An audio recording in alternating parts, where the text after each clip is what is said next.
Welcome, Transformer fans! I'm back! And with me is the always effervescent Composite Enerjane. What's up, y'all? Hey, make your presence known a little bit. There we go. See, she's real, guys. She's real, even though you've seen her before. I should do this one where it says I'm married to him. Yes, very true. So, for the couple of you that were wondering where I've been, because it's been a while since my last video, that's because the Jane and I, we moved. We moved about a year or so ago. Yeah, about a year or so ago, we moved to an entirely new state, new city, new environment, new everything. So we've just been acclimating to our new surroundings, and now I'm back. I'm back doing videos, and Jane has decided to grace our presence with at least my first one back in the new area. So I got a special figure that I think I don't want to say personifies, but I think is a good representation of starting fresh, I guess. And that's with the... Whoa, try again. There we go. The Transformers Legacy Deluxe Class Optimus Prime, obviously. Specifically G1 Universe, which would later on in the little I guess history section, I'll explain why that's relevant. Because this looks just like any other cab mode. Which, speaking of which, Jane, can you please tell me what this vehicle mode is? It's his iconic red and blue truck. It's a truck. No, I know it is, but it has this. What model is this based on? Oh, it doesn't say it. Wait, hold on one second. I don't know how to read this, y'all. Hold on, he went too far. Where is he? He's crazy. It's a truck. Yes. I can't say the joke I want to say because this is YouTube. Oh, is it the one that starts with an F, ends with a UCK? Well, yeah, but now I'm gonna have to censor that out. Nah, don't worry about it.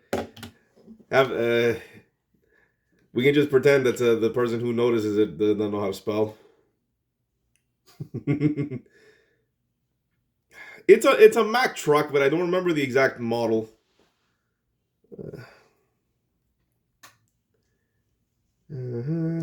Y'all probably can't hear that, but the Eras Tour is playing downstairs. Her favorite. Why do I have an accent right now? I don't know. Okay, hold on.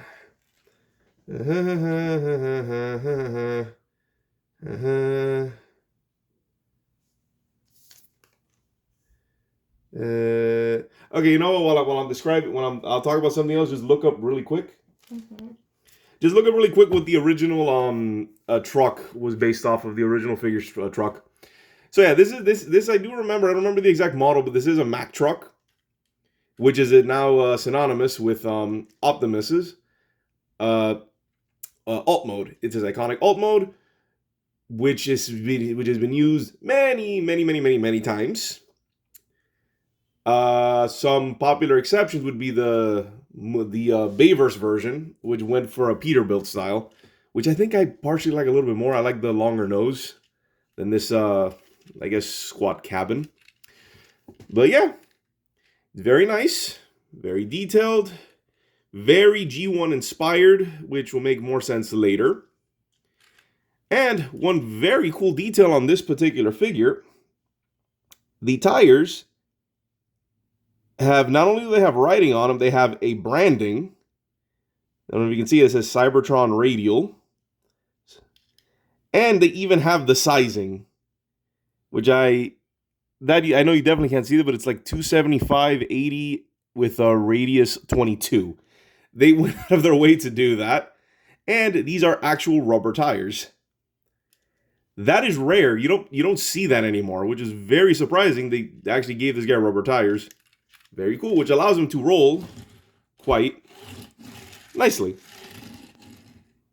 He has a little more friction, but he does do that. And that's pretty much it with the truck mode. Hey, Jane, did you find the what this thing is based off of? No, I don't know how to find that, apparently. You need some help? Yeah. Just look up G1 Optimus truck mode. Just like what's the actual truck that it's based on? Yeah, because we were trying to look on the wiki, but under this guy's info, they don't specify what this is based off. It's obviously based off of the G1. Well, we'll get back to that later. It's not important. He does come with several accessories which are integrated, and you can also store them by pegging them here in the back, which we'll see later. It doesn't look particularly good, but you can kind of store them. So that's it with this guy. Did you find it? No. You want me to do it really quick? Yeah.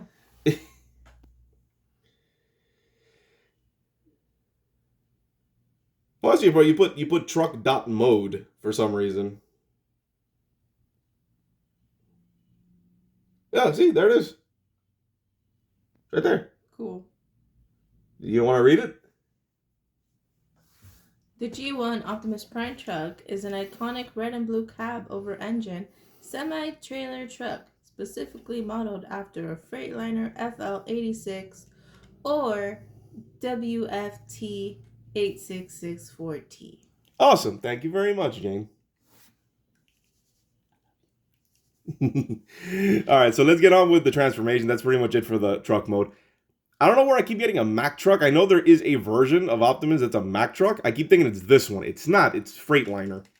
You get that all mixed up. All right, so let's get on with transformation, which, like most Optimuses, it's not that complicated. So lift this up. And hold on. Split that.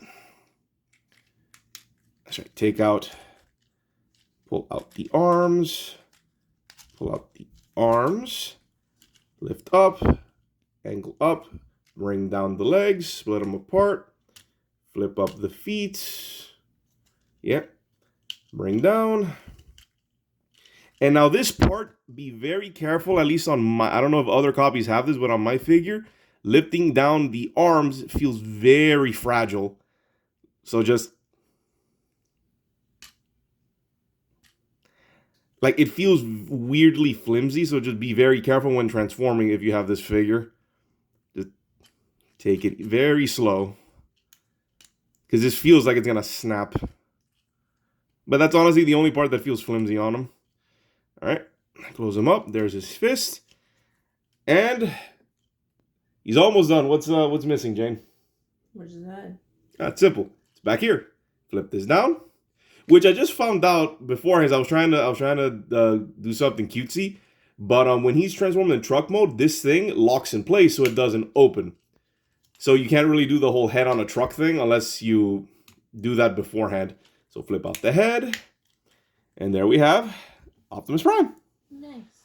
Getting that good old head sculpt, which I don't know if you, Jane, can maybe maybe notice it, but he does look a bit off than what a typical Optimus Prime would look like.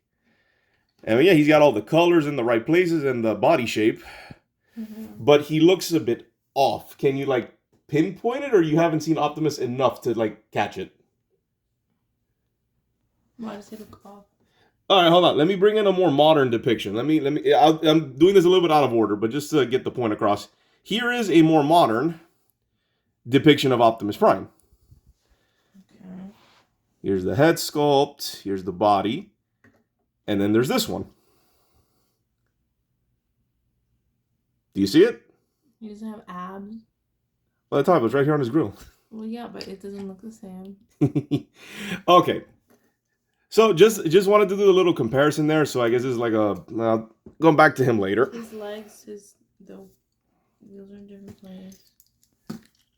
That isn't it. But okay, but what I was going for is that for those of you out there who recognize the G1 Optimus Prime, at least what he's maybe from the show, he doesn't really look like this. This looks a little bit different, and that's because this is based off of the original 1984, 83, 84, I can't remember exactly, but the original 83, 84 figure, which looked very similar to this, which was based off of the Japanese Diaclone battle convoy. So yeah, this is a modern figure with the design and art style of the original 80s figure. Ain't that cool? Yeah. And this inspiration, I believe, was based off of... Well, I have a theory as to why they went this direction, but essentially they did I believe it was a masterpiece figure called The Missing Link, which was this concept, but like on a larger body. Mm-hmm. So they miniaturized it, and now we have this version, which is really cool. It's, what's the tagline? Retro style, but modern, but I think like modern posing or something like that. Which that's actually from the Masters of the Universe Origins line, which... I think the success of that might have led Hasbro Takara to make this little guy. That's just my hunch. No, not really based on anything. But it is interesting that this came afterwards. So yeah, there's Optimus Prime in his original G1 styling. Let's go to some articulation. Got the nice head sculpt, which is going to sound weird, but it looks very mecha, which makes no sense now, but I'll elaborate a little bit later. So head sculpt is on a ball joint. And as you can see here, they actually molded in what would be light piping, but it's not real. It's fake light piping, which kind of sucks, but yeah, it's there. So ball joint, universal joints in and out. Same thing here, swivel, bend. If you lift this up, he does have a very nice waist. Goes out that far, forward, back, swivel, bend at the knee, and a very deep ankle. So he has very, very nice posability.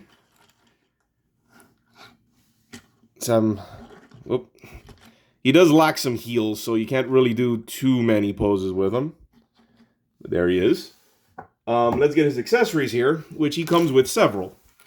So here we have his iconic Energon axe, which the original 80s figure did not come with. This is just from that second or third episode of the original cartoon, where Optimus had an Energon axe, used it once, never again, and now he's always associated with the Energon axe. Interesting. Yep, it was just that iconic. Even though Optimus, I believe in the show, he never used it again. On the flip side, same thing with Megatron and his mace, never used it again. So here is a Energon axe in one hand. And he comes with two ion blasters. Well, two different kinds. This one, I believe, is the more show-accurate one. And this one, I think, was the design based on the original 80s figure. I believe that's what these are. And obviously, he can just hold it in each hand. There we go. And also put one, store it in the back, and then just have him axe and blaster. Now, I did say he comes with more accessories, so let's get the technical ones out of the way, and that would be his smokestacks. His smokestacks are removable. So you can remove them, and technically, not effectively, but you could... Hold on. There we go. You can kind of have him hold it. Or have him plug it in there or something as like a weird jetpack. So yeah, both of them can be removed. And here's the neat one. If you pull down his chest, he has a matrix. No. But not just any, because the whole concept of the matrix didn't exist until like the first animated movie in '86. Mm-hmm. So the matrix didn't exist. This is sort of a retrofitting idea. But yeah, this is a matrix, and it is removable. I was able to get it easily. And here's what it looks like. And and Jane, what looks weird about it?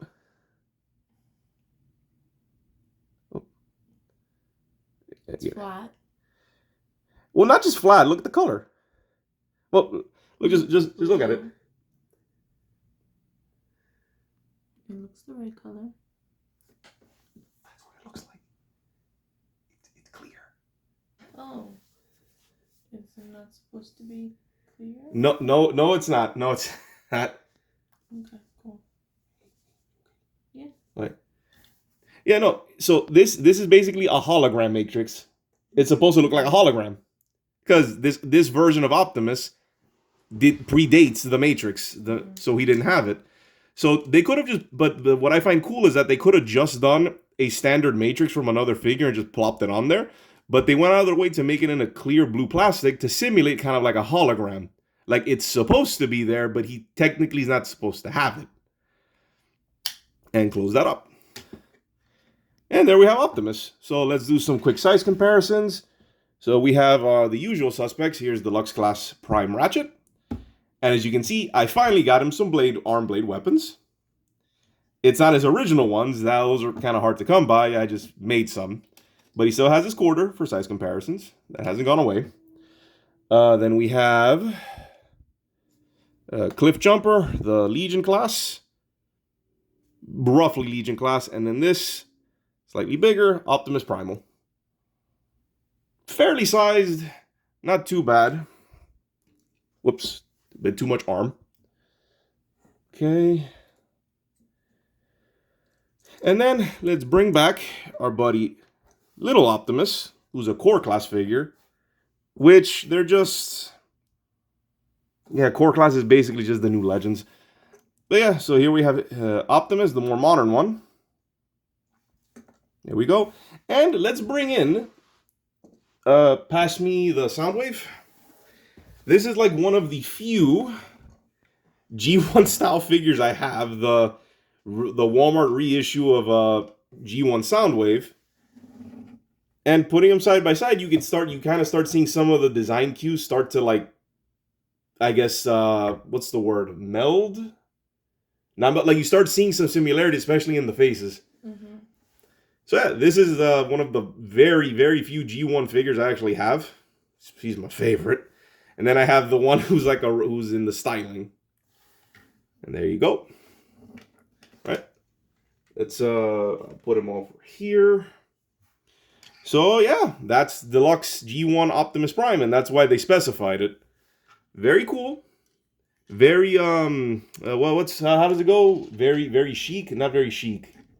Very demure. I'm probably outdating myself completely by saying all this stuff, but it's like I don't remember how it went. Very mild, very demure. Is that how it goes? I remember. That was a few meme cycles ago. That's okay. I'm old fashioned. I think just yesterday I just found out what do it for the Vine means. So yeah, I'm very outdated on this. So yeah.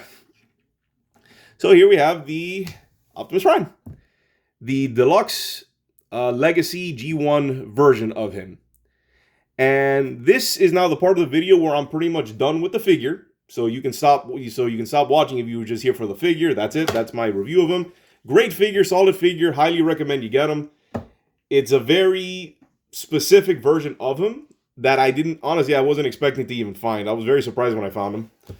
So that's it for the figure. So now I can talk a little bit of, I guess this is like the history portion of him, where I get to talk a little bit about his, I guess some fun facts about him. So this, Jane, do you have any questions about the figure? Why does he look like less lean than this one? Oh, like the more modern one who's a little more proportional? Yeah. Because, and I'll get to this, and I'll bring it to that. That's actually a very good observation. Big reason for that is, well, we have to discuss what this guy's origin was, which was, this is before Transformers. So 80, 81, like I was looking into it, there was, how do I go into this?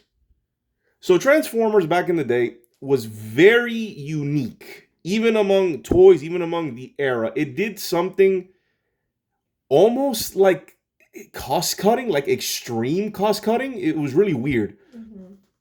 So what we know as Transformers, let's say the original G1s, what that original toy line was, it was Hasbro, which was the toy company in the States, in the West. They were in talks with Takara Tomy, or I think it was just Takara back then. And Takara had rights to several transforming robots. The two main ones one in particular, the two main ones they had were Microman and Diaclone, that's the important one. That's the one that's affiliated with Optimus. But the crazy thing about that original Transformers is that when Hasbro was in talks with Takara, what they did, and this is wild, they were just given a bunch of these transforming robots, and the guys in Hasbro just put them on a table, and they just organized them around. I don't know how true this is, but they basically just organized them around, and they're like, okay, these are the good guys, these are the bad guys. The bad guys are the ones who use guns, the good guys don't use guns. Because it was the 80s, we have to teach the whole the gun safety thing. I'm not kidding. And Megatron, and here's the wild thing. Well, I'm getting ahead of myself, but so that's what it was. So the original Transformers was a hodgepodge of just different toys from different toy lines that had nothing to do with each other. Interesting. Like, here's the crazy one. Megatron and Optimus were not even from the same series. Oh. No, not even. They were completely different toys from completely different toy lines, and they just made them the iconic villains. Wow.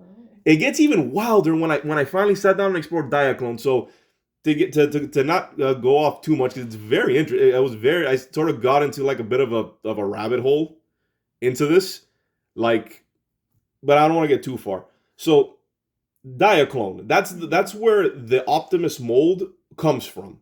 Right. And here's where it gets weird. So Diaclone, which if you're wondering, it's short for Diamond and Cyclone. They just combined the words together. Why? I don't know. They probably thought it sounded cool in Japanese. Yeah. I don't know what to tell you there. But Diaclone. And you want to hear something funny, Jane? What? He was not important. No. Nope. He was not the main one. He was not important. In fact, he wasn't even one of the initial releases of Diaclone. Oh, wow. He was one of the last ones. He was literally a guy called Battle... No, you know what? I can now answer your question. So because it was based off of Diaclone, Diaclone was a series where the focus was not just transforming robots, they were mechs. It was actually heavily influenced by the popularity of Gundam, of all things. So Gundam led to Transformers in a small way, because Gundam at the time was very profitable and popular because of the model kits and the show as well. So it led to the creation of Diaclone, which then focused on like the mech side of things. So they had little guys and everything, and this was very noticeable if you actually look at a lot of those original G1 characters. The most abundant ones were Ironhide and his repaint Ratchet. They looked nothing like their animated counterparts because they were all missing heads, because where their head was supposed to be were supposed to be little pilots. Optimus here was no different. In fact, the original figure was called Battle Convoy. It was a truck robot used for transportation. Oh. That's it. That is one of the greatest leaders of the universe, of the fictional universe, was just UPS, basically. That's what he was. I'm probably oversimplifying for comedic effect. I don't remember exactly what was the whole point of Battle Convoy, but that's what he was. And so much so that this little feature here, this whole opening the chest thing, the original figure could do that, but that was meant, but it was just an empty cavity. It was just empty because that's where you would put the pilots. Oh. Now, fans back in the day, what they did was that they used that as a form of storage for his fists. Because the original figure, there was a lot of parts forming those original figures, but with Battle Convoy in particular, his fists were detachable. So you would transform the truck into a robot and then attach his fists. But where were the fists? Just either in the trailer or off to the side.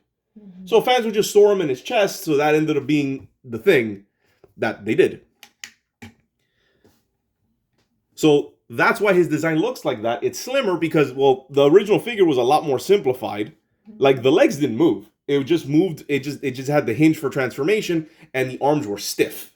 Right. Very limited, but it was very cool for the time. And the big boxy chest is because that's where the pilots would sit, the non-existent pilots, when they brought them over and changed the entire story.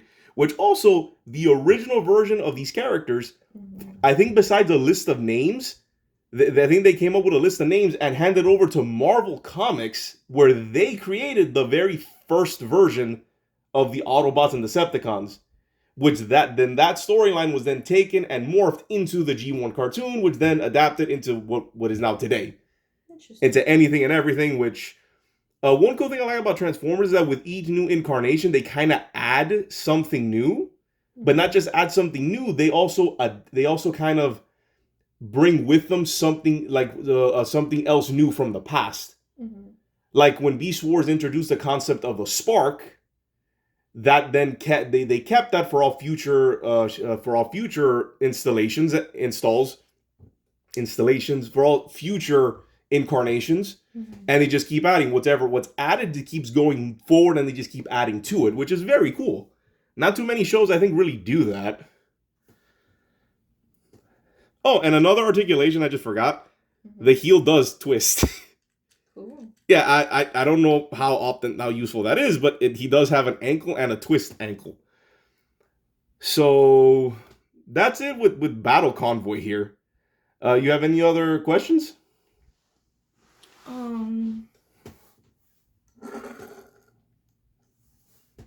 No, I mean, why is his axe like a translucent orange? Oh, because it was made of energy. Oh. Yep.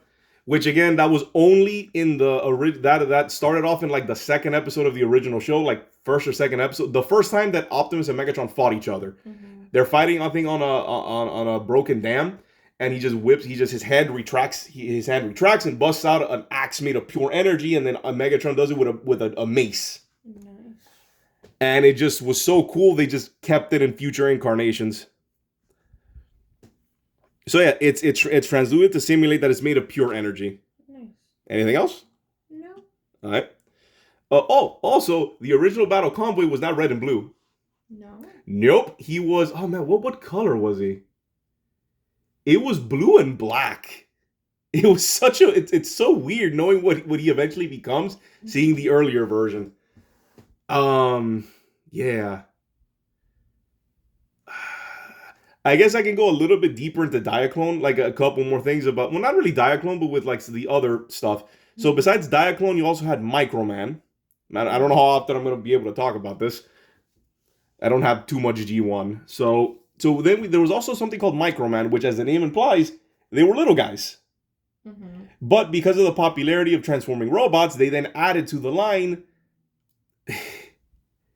They were like real world objects. Mm-hmm. I think it was called Microman Changers or something. They took everyday household items and turned them into robots. So you had, Soundwave was part of the Microman line.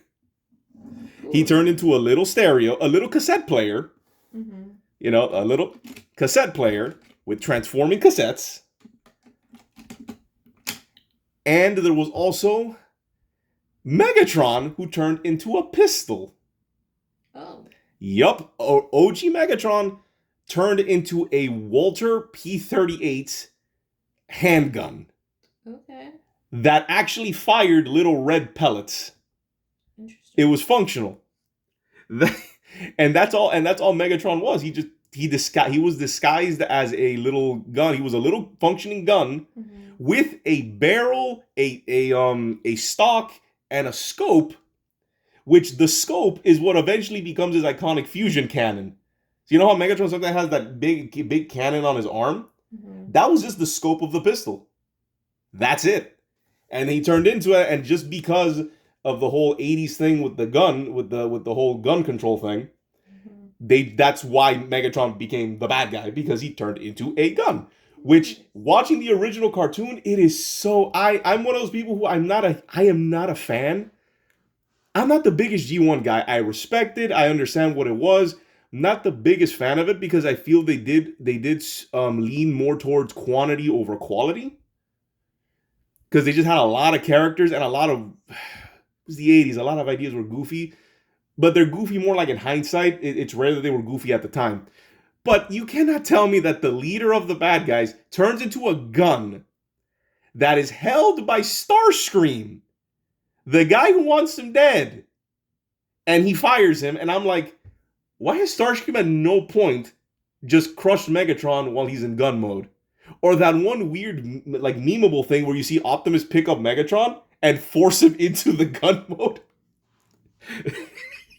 I'll admit, there's a lot of funny moments like that, but it always bothered me. That's why I like that. I do like. I guess I'm one of the few people who like that Megatron has never gone back to the gun mode. He's either a tank or some kind of jet or a helicopter. Make him a tank. I think that's perfect for Megatron. Don't make him a gun again. I always found that goofy. I guess that's my hot take for the day. I'm not a fan of G1 Megatron's gun mode. It's cool as a conceptual toy because it worked, and it's cool seeing like where everything eventually, all the inspiration is from, but it's kind of goofy. This video is getting a little long, so I guess two more little facts. So with the original Transformers, it was a combination of Diaclone and Microman at first, but then as the show got popular and Takara started getting more rights from other stuff, they started getting more toys from other series and just added it to it. They just kept going and going, and you have more stuff. Two particular cases. One of which probably led to a lawsuit because it was actually based off of something popular. And they thought they would kind of sneak it in, but it didn't work. And so it led to some changes. Before that one, there's one really interesting one. Radio Shack had their own transforming toy. It's Shockwave. Which I don't think you know who that is, because Shockwave, I think of the movies you've seen, he hasn't really done much. Mm-hmm. But Shockwave, for those of you out there who know, is the head scientist of the Decepticons, which, depending on your version, depends on this guy's level of brutality. Especially the Marvel Comics version is basically the devil reincarnate. That guy was bad. He's killed everybody. It's like Ultron on steroids. But Shockwave, he started off, I think it's something called Galaxy Man, and it was just a one-eyed robot who was all black, who turned into a laser gun that actually had lights and sounds. That's it. Exclusive only at Radio Shack. That's it. Like, no joke, he was just a Radio Shack thing. But then Hasbro got him, and they're like, you know what's close enough? Put him in there. So now we have Shockwave, the mad scientist of the Decepticons. There you go. And then the other one, this one is wild. Okay, have you ever heard of something called, I'd be surprised if you do, Macross? Okay, it was big back in the day. They tried to translate it into English called Robotech. Does that sound familiar? Again, I'm thinking it didn't really pick up back in the day. I only vaguely remember the name Robotech, but it was something called Robo. You probably know it as Robotech if you remember that. But in Japan it was called Macross, and they had transforming vehicles. They were also mechs. However, and I think some of you might even know where this is going. There's a particular character, an Autobot by the name of Jetfire, who was originally called. That was a later change. He was originally Jetfire. That figure was the Valkyrie 1 from Macross. So they got the mold of the toy, repainted it white and red, and called it Jetfire, and tried selling it. But apparently there were some legal issues with that because they didn't get the rights to use it because it was essentially their Valkyrie. It was a recognizable character in Japan because Macross was really popular in Japan. Mm-hmm. So when it came time to animate it, they ended up changing Jetfire to Skyfire and changed his look entirely. So that figure, the figure in the 80s was just the Valkyrie 1, but in the show it looked completely different.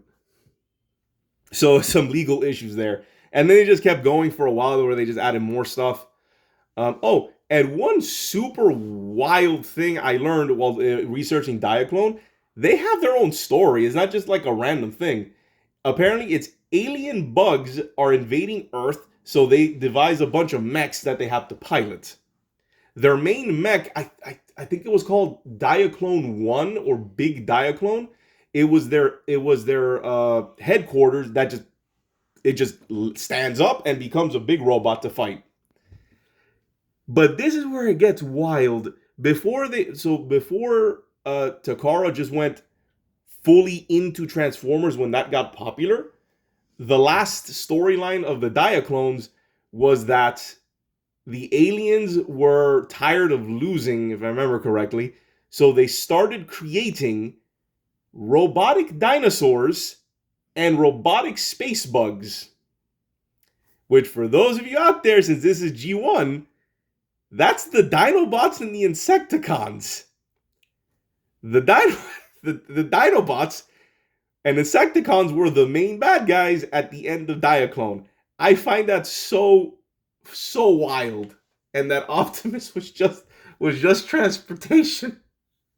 Oh, that is so weird looking back on it. Super fascinating. But yeah, that's I guess my can I say TED Talk? Is that trademarked? I can say it. Okay, so thanks for the TED Talk, guys. I'm back. Here's Enerjane. You have any other additions to this? Did you find it fascinating? Okay. Okay. So that's it, guys. This is a longer-ish video because I had quite a bit to talk about. But I'm glad to be back. Jane will pop in every now and then for maybe like a special video. There's one figure in mind I would like for her to join me in on. I'm not going to say what it is, but it is a very... Surprise. Exactly. It's a very unique one. Not going to say more than that.